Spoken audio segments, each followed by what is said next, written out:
I start, though, with Tiger Woods. Yesterday, the story breaks, arrested DUI. We find out now when he tested for alcohol, it was a 0-0. It was a prescription. That is what he is saying.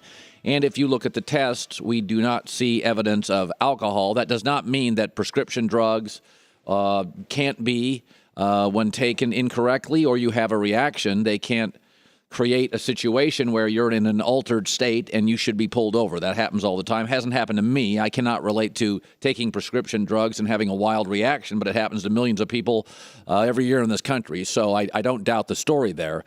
I will say this, though, as I start every day, I have a morning coffee here. And, you know, it's kind of early here on the West Coast, and all of us, Kristine and I, we get in kind of early and we're sleepy, and I have to have something to get me going. And I'm not really an energy drink guy all the time, a little too early for that. And that coffee is consistency. And that coffee I drink is routine. I like routine. I seek routine. Everything I do is a routine. I jog in the same places. I have the same eggs. I drink the same coffee.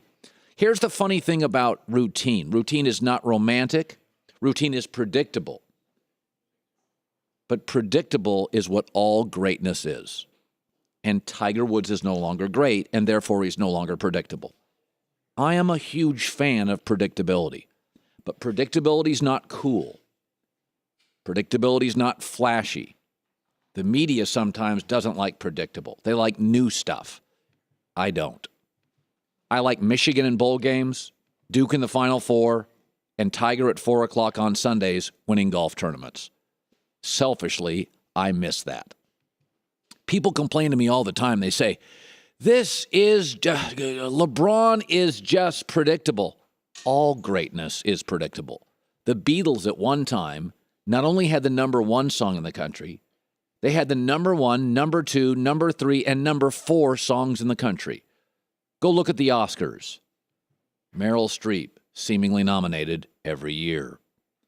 That's what greatness always is. It is predictable. If you look at the three things in sports right now, maybe four, that we would all consider all-time great: LeBron, UConn women's basketball, the Brady Belichick thing, and Bama football. They all qualify as all-time greats, and they're all unbelievably predictable. In fact, I would say we're all very comfortable with predictable. Amazon now, we keep going to it. You keep ordering stuff off Amazon. It has destroyed most of the retail world. We keep buying iPhones from Apple and coffee from Starbucks. Movies are now all franchises, and TV is dominated by Netflix, politics, and sports. Greatness is predictable, and predictable is what we actually all seek. That's what I got with Tiger. You and I have rejected 11 different golfers winning 13 majors. You have rejected it. Because dominant equals predictable, predictable equals reliable, reliable equals consistent, and consistent equals routine. And the truth is, you're going to go to the same coffee place today as you did yesterday. And ratings prove that you continue and I continue as consumers to reject parity and to reject new. We got the Colorado Rockies in a World Series. You and I rejected it.